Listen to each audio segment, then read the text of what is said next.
Hello guys, स्वागत है आपका अपने यूट्यूब चैनल स्टडी विद अमन कुल में। आज हम लाए हैं director of education GNCT of Delhi की वर्कशीट नंबर 76 जो कि क्लास 9 के लिए है। सब्जेक्ट आपका सोशल साइंस है। डेट है जिसकी 31 जनवरी 2022। आप अपना नेम एंड अपनी क्लास टीचर का नेम लिखेंगे। आज हम अपना चैप्टर इलेक्ट्रिकल पॉलिटिक्स ही कंटिन्यू करेंगे। What makes election in Indian democratic, यानी इलेक्शन क्या इंडियन डेमोक्रेटिक में यूज़ करते हैं। तो सबसे पहले हम इसमें देखेंगे इंडिपेंडेंट इलेक्शन कमीशन, जो स्वतंत्र इंडिपेंडेंट कमीशन होती है इलेक्शन की। इन आवर कंट्री जो हमारे इलेक्शंस होते हैं वो इंडिपेंडेंटली कंडक्ट करे जाते हैं और पावरफुल इलेक्शन कमीशन होती है, ईसी जिसे कहते हैं। It enjoys the same kind of independence that the judiciary enjoy, यानी ये सेम टाइप ऑफ इन्जॉय करती है जैसे जुडिशरी यानी न्यायपालिका करती है। द चीफ इलेक्शन कमिश्नर यानी सीसी जो होता है वो प्रेसिडेंट जो इंडिया के हैं वो अपॉइंट करते हैं, और ईसी जो होते हैं वो ही डिसीजन को every aspect of conduct and control of election from the announcement of election to the declaration of result, यानी इलेक्शन कैसे होगा स्टार्टिंग से लेके अनाउंसमेंट से लेके रिजल्ट के डिक्लेरेशन तक ईसी ही डिसाइड करते हैं। It implements the code of conduct and punishes any candidate or at party that violates it, और जो भी कोई भी पार्टी इसके वायलेट यानी विरुद्ध जाती है वो उसे पनिश भी करते हैं। अब पॉपुलर पार्टिसिपेशन क्या है? पीपल्स पार्टिसिपेशन जो है वो इलेक्शन में वो ज़्यादातर वोटर टर्नआउट फिगर्स पे जाता है। जो टर्नआउट इंडिकेट्स दैट, जो टर्नआउट है वही इंडिकेट करता है कि कितने परसेंट ऑफ एलिजिबल वोटर्स हैं जो कि वो एक्चुअली कास्ट देयर वोट, यानी जो अपना वोट देते हैं। In India turnout has either remain stable or actually gone up, यानी ये जो टाउनआउट है वो ज़्यादातर स्टेबल रहता है या फिर बढ़ जाता है। जो इन इंडिया में जो पुअर हैं, इलिटरेट हैं और अनप्रिविलेज्ड पीपल है vote in larger population as compare to the rich, यानी वो ज़्यादा करते हैं वोट रिच के कंपैरिजन में, यानी रिच लोग जो हैं वो कम वोट करते हैं और जो पुअर लोग होते हैं वो ज़्यादा वोट करते हैं। This is contrast to western democracy, और ये वेस्टर्न डेमोक्रेसी के कॉन्ट्रास्ट में भी है। Common people in India attach a lot of importance in election, यानी इलेक्शन में जो कॉमन पीपल हैं, जो मिडिल क्लास लोग होते हैं वो ज़्यादा अटैच होते हैं, ज़्यादा वो भागीदारी करते हैं। They feel that through elections, वो ऐसा फील करते हैं कि वो इलेक्शंस के द्वारा पॉलिटिकल पार्टीज़ को अडॉप्ट कर लेंगे, उनकी और अपनी पॉलिसीज़ प्रोग्राम जो भी वो चाहते हैं वो करवाएंगे। The interest of voters in election related activity has been increase over the year, और जो इंटरेस्ट है वोटर्स का वो इलेक्शन में इंक्रीज़ होता है हर साल, हर सालों में। जस्ट लाइक हर 5 ईयर्स में होता है तो हर 5 ईयर्स वो इंक्रीज़ हो जाता है। Acceptation of election outcome, the outcome of India's election speaks for itself. The ruling party routinely lose election in India both at the national and state level. जो outcome है इंडियन इलेक्शन का वो हमेशा खुद ही होता है। रूलिंग पार्टी नेशनल और स्टेट दोनों लेवल पे करती है। In India about half of the sitting MP and MLA lose election, यानी इंडिया में जो हाफ ऑफ जो सिटिंग्स है वो एमपी और एमएलए लूज कर देते हैं।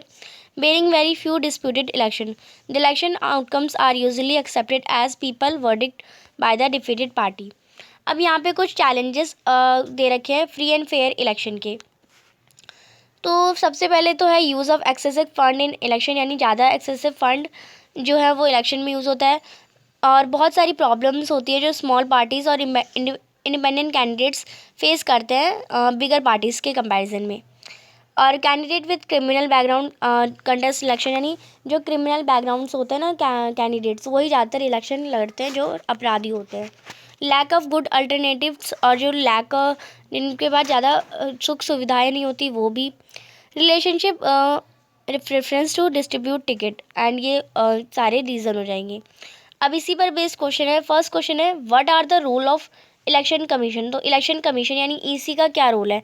तो अभी हमने पढ़ा ईसी जो है वो डिसीज़न कंडक्ट करती है कि जो हमारा इलेक्शन है वो उसके अनाउंसमेंट से लेके उसके डिक्लेरेशन तक सारे वो डिसीज़न देती है, और उसे कोड ऑफ कंडक्ट भी देती है कि अगर कोई भी इसके विद्रोह जाएगा तो वो उसे पनिश करेगी। वो किसी कैंडिडेट को भी पनिश कर सकती है और किसी पार्टी को भी वायलेट कर सकती है। सेकेंड क्वेश्चन है why do you think that people should take active part in election process. तो आप क्यों सोचते हैं कि जो लोग हैं वो एक्टिव पार्ट लेते हैं इलेक्शन प्रोसेस में? तो I think that people should actively participate in the election process because it helps in taking one of the most important decision by the people क्योंकि ये बहुत ज़्यादा इंपॉर्टेंट डिसीज़न होता है उनका, क्योंकि वो अपनी पावर कंट्री को कैसे चलाना है वो डिसाइड करते हैं। That one party for the next 5 years, यानी क्योंकि एक पार्टी 5 ईयर्स तक उन पर जो है काम करेगी। So that the future of the coming 5 years of the country is in their hand, क्योंकि 5 साल आगे आने वाले 5 साल का जो हाँ पार्टी में ही वो पार्टी करेगी, तो उन्हें अच्छे से डिसीज़न लेना होता है। नेक्स्ट है question number 4। You must have heard about news related to corruption in election, like inclusion of false names in the voter list। आपने करप्शन से रिलेटेड न्यूज़ तो ज़रूर सुनी होगी। Misuse of government facilities, जिसमें misuse हो रहा है गवर्नमेंट फैसिलिटीज़ का, रूलिंग पार्टीज़ का, excessive use of money and intimidation of voters and rigging on the polling days. Suggest some way to correct them. तो कुछ veg बताइए जिससे हम ये करेक्ट कर सकें।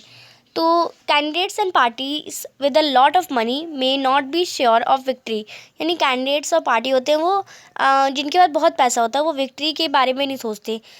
They do enjoy a big and unfair advantage over small parties and independent, यानी क्योंकि वो उन्हें जानते हैं कि हम ही जीतेंगे, हम और स्मॉल पार्टीज हमसे नहीं जीत सकती।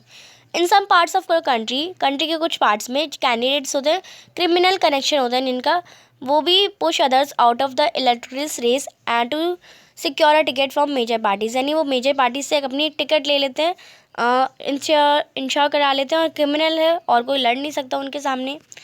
अब ये जो आपका थर्ड क्वेश्चन है, what are the changes before free and fair election, ये पूरा एक चार्ट जो है इस क्वेश्चन में आप आंसर में बना लेंगे। ये आपका आंसर नंबर 3 हो जाएगा। तो ये थी आपकी आज की वर्कशीट, बहुत आसान सी वर्कशीट थी। आई होप आपको अच्छे से समझ आ गई होगी। चैनल को अभी तक सब्सक्राइब नहीं किया है तो प्लीज़ चैनल को सब्सक्राइब ज़रूर करें, ज़्यादा से ज़्यादा दोस्तों के साथ शेयर करें। Thanks for watching you, bye bye guys.